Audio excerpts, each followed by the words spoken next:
All right, welcome back, everyone, from our executive session. We have a motion on the floor. Yes.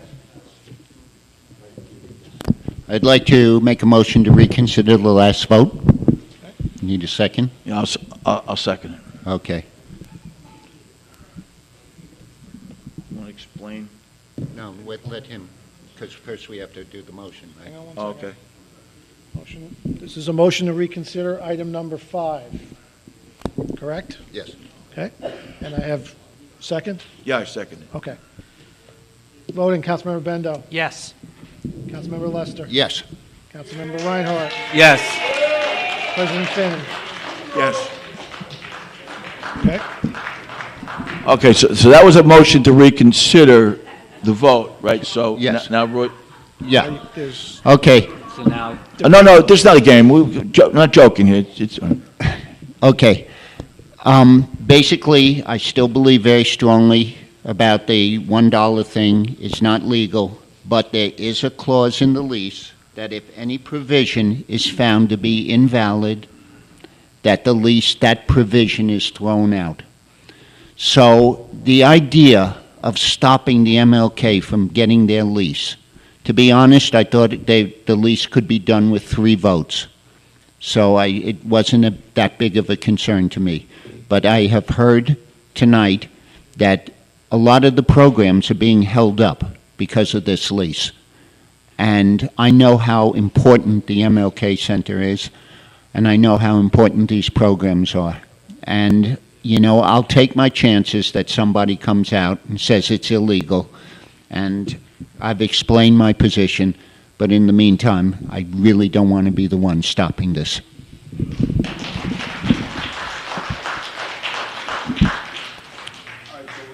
you going to close it to debate? And call for vote? okay. So do we have comments from the council here? You heard it. Oh, right. No. Okay. Okay, we're going to go right to the vote. Okay. So once again, we're going to vote on reconsidered item number 5, which is, sorry, wrong way. Resolution authorizing the city manager to enter into a new lease agreement between the City of Long Beach and MLK Center, Inc. Who will introduce and move the adoption of this item? I will. Who got that? Whoever. It's all right. Doesn't Okay, matter. first, second? Sure. Okay. I don't get paid extra. Voting, Councilmember Bendo. Let's get this done. Yes. Councilmember Lester. Yes. Councilmember Reinhardt. Still yes. And President Finn. You didn't say what you were going to say, Roy. He wants me to say it was him that got me to do it. No way I'm going to say that. Yes. Thank you. Okay.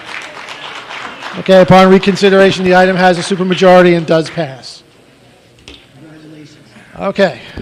Thanks for the hard work, Sheena. Appreciate it. She left already? Oh, yeah. Okay.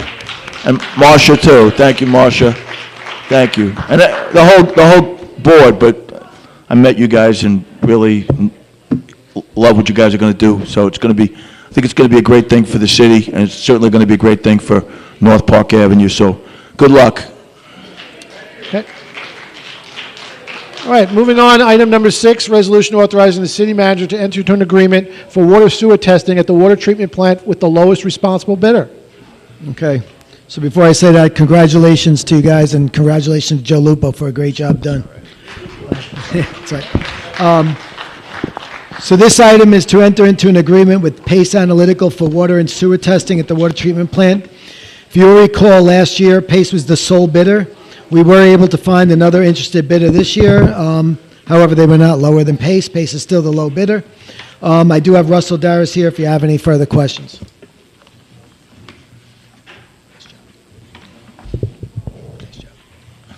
Anybody have questions? John? Roy? Nope. Mike? Any questions from the public, comments on this scintillating issue? Sorry, I don't mean to make fun of you, Russell, No offense taken. but you're happy to see nobody come up there too, so. Yeah. Okay, so we have no comments. Let's close it and move to the next item. Item 7 is a resolution authorizing the city manager to enter into a contract for the furnishing and installation of security measures for City Hall under a New York State contract and to purchase a magnetometer. Okay, so this item allows us to contract for installation of more security measures here at City Hall, including stairwell access controls, more cameras, and a magnetometer, a portable magnetometer. This is sponsored through a Homeland Security grant under the Critical Infrastructure Grant Program. I have Rich DePalma here if you have any further questions regarding this grant.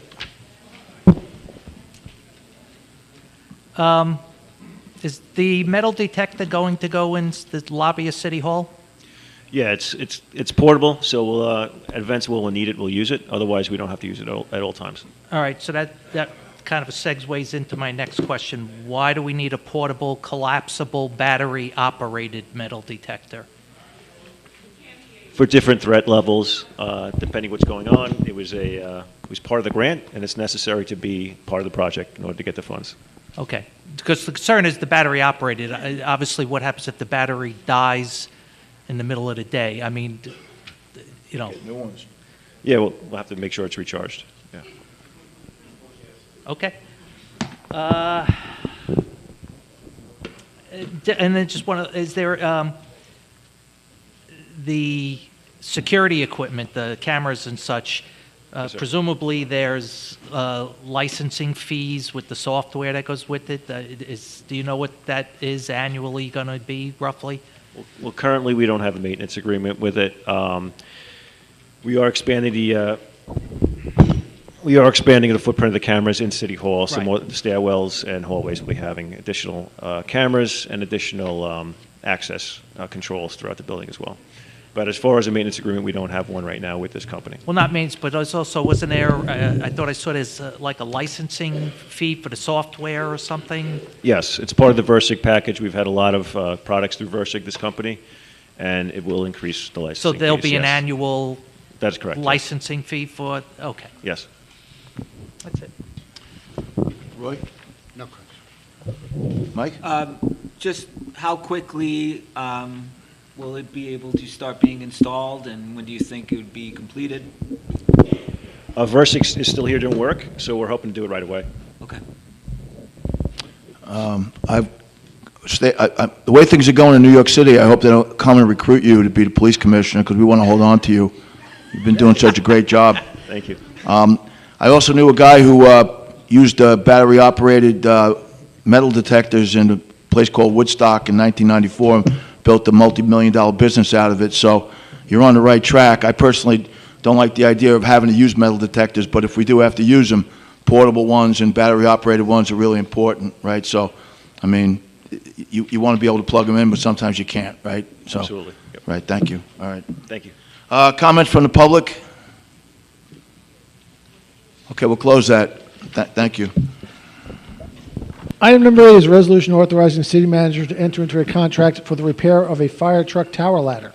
Okay, so this item has been out there for a while. It's a repair of a ladder truck for the fire department that has been down for quite some time. We would like to move funds from the fire department overtime line to the garage repair line to fund this work. Just so that people are aware, this truck has been in a garage in Jersey for a while. They found the problem is the electrical harness. We did go back to FEMA to try to see if we could get additional money from Sandy, because this I consider this a latent damage that it was caused by Sandy, but it didn't show its head until now. We were rejected on that, so we will have to pay that. We did. They have our truck. The truck is not worth much without the electrical working in it. So they have our truck as collateral. I did tell them to start, and if we don't want to do it, we can sell the truck as is and owe them the money and pay them off for what's left on it. I do think this is a good investment. It's $40,000 to get the truck back repaired. And like I said, I don't want to lose time, so I gave them the go-ahead with that truck as collateral. But we need to get this done for the fire department. What could we sell the truck for? Does anybody know? Joe, do you happen to know what the value of the truck is? I know without the harness, there's very little value because it's where a lot of the work goes. I mean, that's a classic Sandy problem. Yes, exactly. Right. Exactly, and that's why I did Happened to think my that RV. we could get the money back from them for latent damages, but they closed The whole closed the electrical, grants. everything, all the cables. Joe, do you know? Sell the truck now, way it is, it's not working, $40,000? No, you can get more than that, but.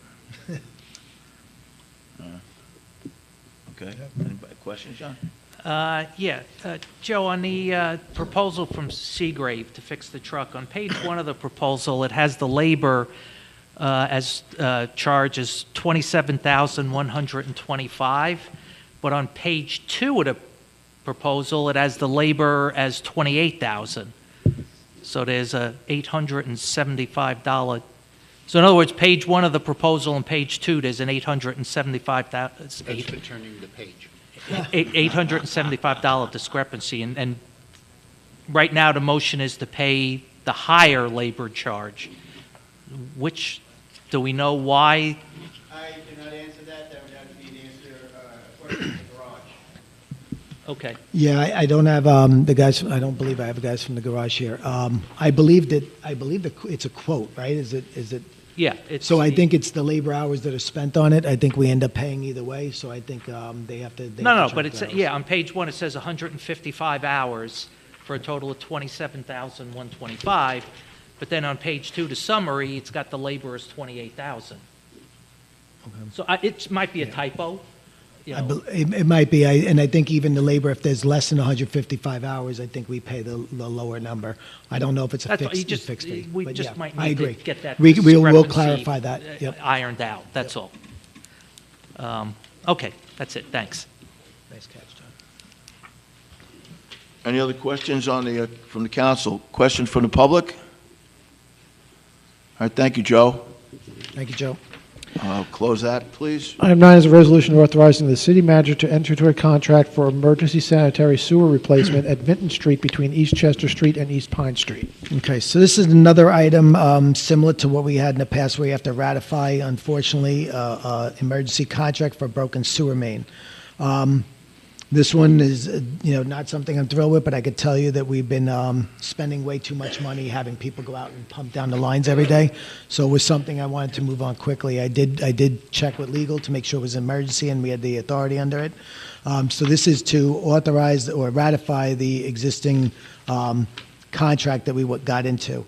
The line broke on Vinton over a week ago, well over a week ago. I guess Russell could give us the exact date. We were able to get several contractors to price out the repairs necessary, and the lowest of them is Allen Industries. Until the emergency contract starts, we're required to go in every day and bypass the sewer with pumps and staff. I have Russell here. He's much more informed about this contract than I am, and he can answer any further questions you have.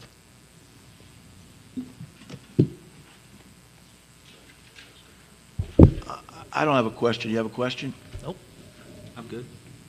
All right, questions from the public? Okay. Russell, you got off easy today. Yeah, All right. right, and finally, I'm Oh, sorry. sorry. Yeah, no, not on this. Can we just go back? I just have an answer on the labor, the difference in the labor. For the truck? Yes, Okay. that was the travel. There were 7 hours of travel. And they charged us for that. okay. Okay, That makes sense. Thank you, Roy. All right. thanks. So finally, item 10 is a resolution authorizing publication of a notice of public hearing for the filing of an application with the County of Nassau for the purpose of undertaking a community development program under Title I of the Housing and Community Development Act of 1974 as amended, and Title II of the National Affordable Housing Act of 1990 as amended, for inclusion in the city's community development program for the 2025-26 51st year. This item is for publication only. A hearing will be held March 4th at 7 p.m. On to the voting. Item 1 is a local law amending the charter of the City of Long Beach regarding financial and ethical disclosure. Who wants to introduce and move the adoption of this would be a item? perfect time for block voting. Should we do Or that? do I have a motion for, If he says yeah. Tell you what, I'll make a motion to block vote on items 1, 2, 6, 7, 8, 9. 6, 7, 8, 9, and 10. You have the under at 10 o'clock, don't you? I just didn't want you to feel left out. so for the remainder of the... The remainder of the Okay. items that we haven't voted Okay. on yet. Right, you're right. So you block vote and move the items. What's that? Block vote and move the items. Block vote correct? and move the items, yes. Do I have a second? I'll second it. Voting, Councilmember Bendo. Yes. Councilmember Lester. Yes. Councilmember Reinhardt. Yes. President Finn. Yes, thank you, Roy, for John, you suggested it this time. Thank you. Okay, the remainder of the agenda passes. City Manager's monthly personnel report has been filed by the city clerk, who will make a motion to close the meeting. I will. Second. Second. Voting, Councilmember Bendo. Yes. Councilmember Lester. Yes. Councilmember Reinhardt. Yes. President Finn. Yes. Okay, Yes, Steve. on to good and welfare. All right, part we were all waiting for. I know I need them, sorry. I need a bed. No, I need Roy sits him down. Let's do another one. I don't know who's his, is it Roy actually sits him down? You guys want one? Oh, yeah, man. Thank you. All right. Ron Paganini. I thought he was waving. Oh, he's still there. Isn't that him with the hat on, the blue jacket? Taking it off. Ron Paganini, oh, there he is, okay. Here, I can do better than this. Thank you, John.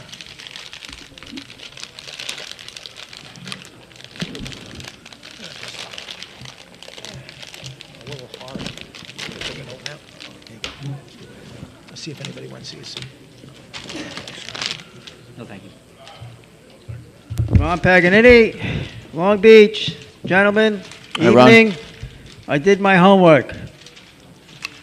And I have a little package for every one of you guys. Now, Mr. Frazier can hand them out. I will go over you very quickly with them, what they are. And basically it's about this $5 million overtime. We'll round it off, okay? So what you got there, you take the little clip off, you have a list of CSEA members, and you'll see the overtime, you know, with their hours, which is pretty outrageous as far as I'm concerned, from all the years I put in. And behind it, you're going to see 2022, the master sheet of all the overtime throughout the city, 22 and 23. So you look at the overtime, you look at these hours, okay, and basically it started, this overtime started in 2020. Now,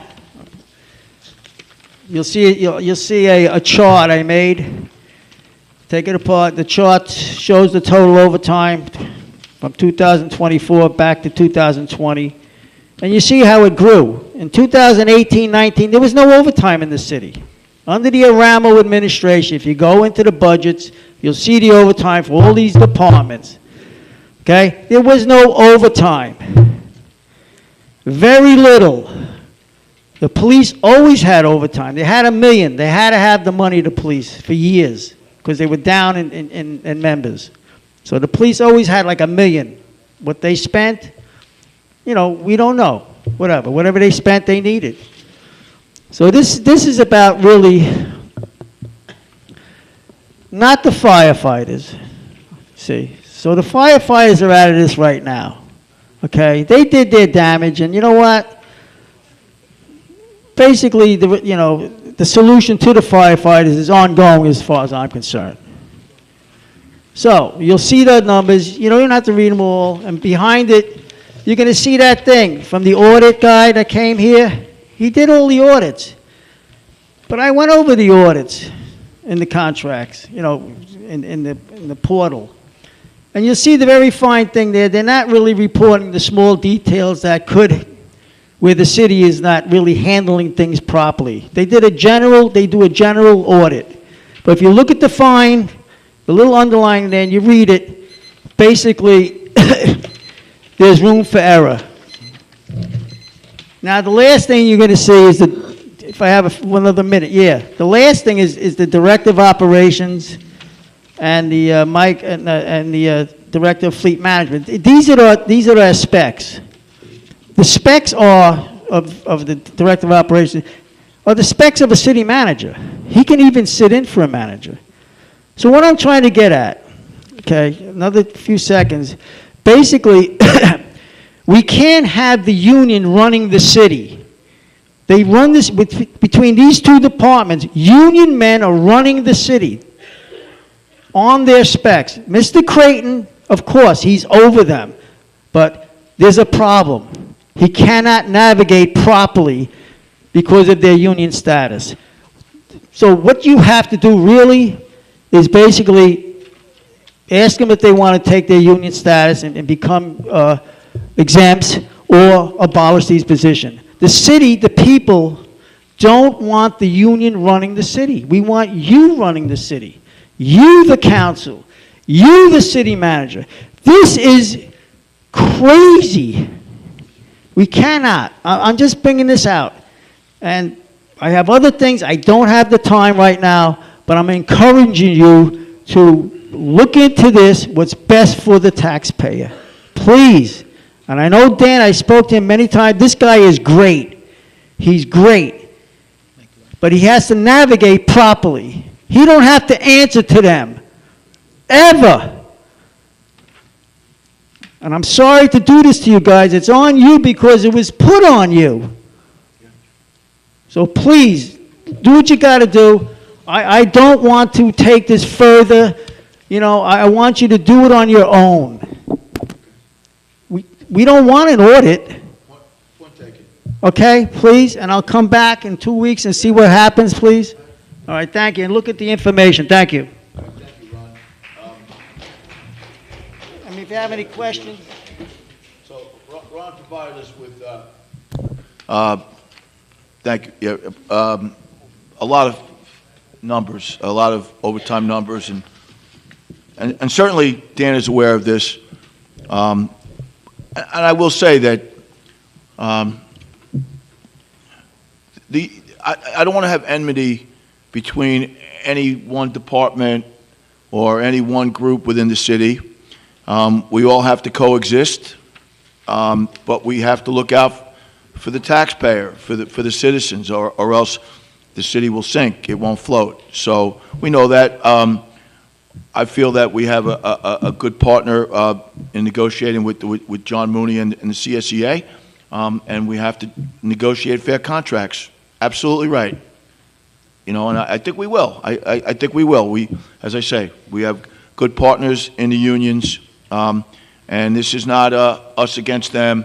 This is all of us working together to make sure that the city rises and doesn't sink. So, point well taken, Ronnie. Thank you. LaRon West? He left? Okay.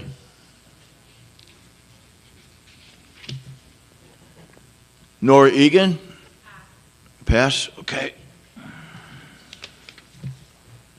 Eileen Hessian? Okay.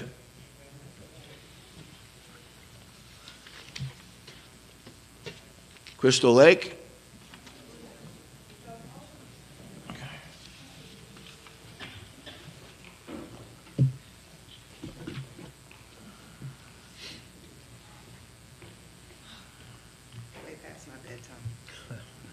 Good evening again, gentlemen.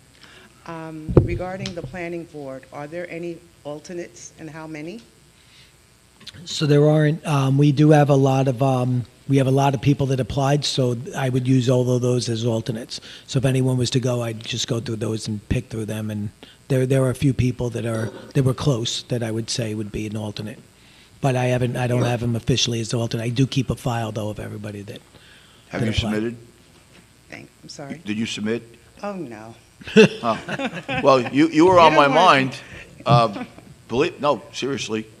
Your historical perspective alone is valuable, just on that, but also, you know, your Any vision. questions, have them email me, and I'll be happy to Well, reply. as I say, you know, I don't see why anybody should be operating in the dark, and if you can illuminate, I'm better why not? behind the computer. Yeah, I mean it. I mean it. All He- right, thank right? you so We much. did have the conversation. We're waiting for your application. Yeah.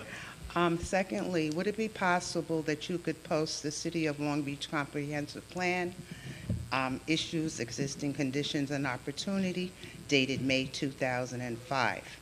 I see online you do have the 23 to 32, the 2018 draft. Yeah, I could get someone on posting Subset those. of that is 2007, but I think it would be for the board's input, especially page Roman numeral 6, below the columns, first paragraph, third sentence, and that's a critical component, which will say, and this would actually impact the effect will trickle up now. It'll be a trickle up effect because of the cost of living and the assessment values of any potential bayfront development, redevelopment, local waterfront revitalization. And the last component, while I'm speaking about the Long Beach National Grid site, that should be a presentation. Let's take it back to 130122, formerly AKA Long Beach MGP site, manufactured gas plant. Now, in Tetra Tech's report, the report, in my opinion, is flawed, being that that site is a 3-acre site. Okay, the Tetra Tech report investigated 2 parcels surrounding the circumference of the gas holder and the other parcel to the left. So the other entities did not include, okay, the groundwater investigation nor the soil. In the report. In the report.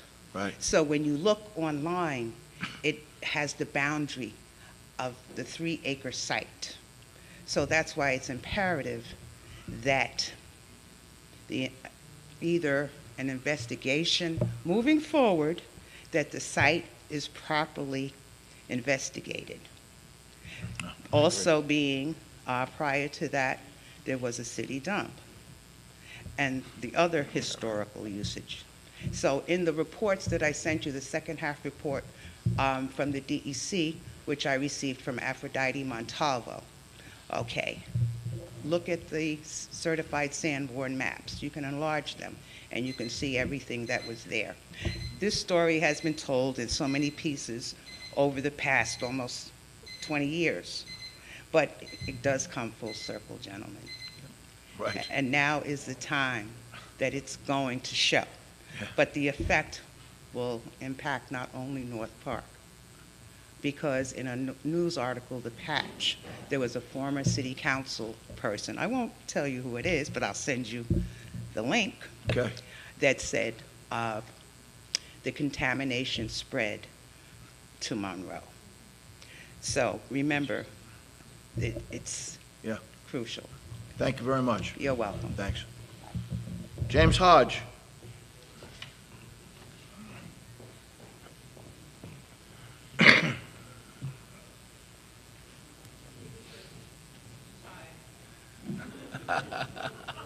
I didn't say that. Thank you. James Hodge, 95 East Fulton Street here in our wonderful great city. I would like to again say happy Black History to you. And also I would like to give you this, over 53 black inventors. It's good that all of us learn about history. Here, can you please pass this to all of them that are up there, if that's enough. So again, everybody's history is important, and it's great that we continue to share all of our history because all of us are important. I just wanted to reiterate, and as we've been speaking about taking the MLK out of eviction court, we've been speaking about that for a couple of years. And so, again, it's, as I said many times before, it shouldn't have never been in eviction court. And again, thank you guys, because you did say that if it goes through, the vote goes through, that the MLK will be taken out of eviction court.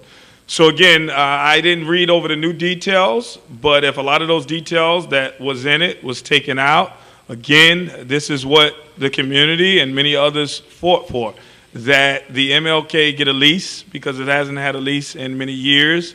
And so, again, thank you and this administration for being able to take the MLK out of eviction court like you all had made promises. And I brought that to you many times, that you made promises that you would take it out, and tonight that has happened. So as a former chair, a former board member, a community advocate, you know, I will look at some of the details that's in the new agreement that was sent a couple of hours ago.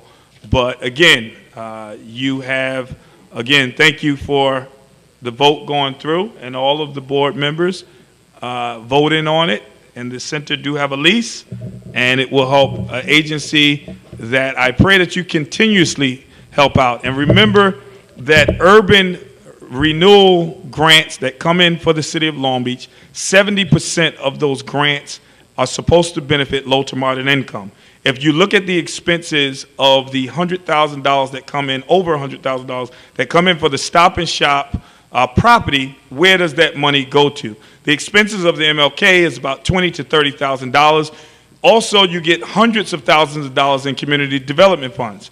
When you get all of these funds based on the population and it don't go back to that immediate community, you need to look at the expenses. Where's the expenses of the low to moderate income money going when that community there, mostly North Park, gets you 90% or 95% of those dollars? So again, I ask that you, when people say, why is the MLK getting so much money? It should be getting way more because you have gotten millions and millions of dollars based off of that community and through the gentrification of Stop and Shop, and the money has not been given back to the community. Thank you for your time, President, and thank you all. Thank you for the vote tonight. All right, thank you. Geraldine Geraldine Harris, sorry.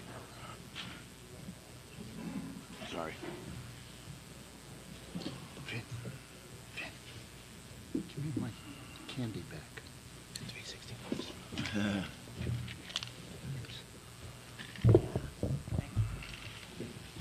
Good evening to you all. I'm Geraldine Harris. Good evening. Just put that mic right in front of your mouth because this way everybody will be able to hear you back there. Thank you. I'm Geraldine Harris. I live at 67A East Pine Street, Long Beach. My concern is that I have my running water in this kitchen. It runs brownish. In the bathroom, it runs brownish. In the bathtub, it runs green, brown, and brownish. Can you do something for that? Yeah, we better. We can have someone look into your area. We'll make sure we know when it's happening worst, and I'll talk to Russell about trying to send someone over to look at it. All right. What's that? Can you say your address again? 87 Pine Street. What do you say? 57? Can you say your address again? 67A. Oh, 67. 67. East Pine Street, yes. It runs terrible all the time. Yeah, well, we're gonna make sure we do something about that. We have to change water pipes. Huh? We have to change water pipes through the city. It's gonna be a job. It's going to be a job. Gotta be done. Yes? We're definitely going to look at Yeah. it. We'll definitely look at it. Okay, thank you. Yeah. Thank you. So I'd just like to say, I think we had two milestones tonight, and I'm very, very excited about the planning board and extremely excited about Martin Luther King Center Incorporated and a new board. And it was really, really promising when Sheena and Marcia came in and spoke to Dan. I happened to be there one day in the office, and they had great plans and great energy, and that's what the MLK Incorporated Center needs, and they have the energy, and I think they have the vision. So good luck to them going forward. I'm very excited, and I think the rest of the council is too, as we can see. Have a great night. Be careful going home. We'll do it again in 2 weeks. Can't wait. All right. Feeling a cold coming on in about 2 weeks.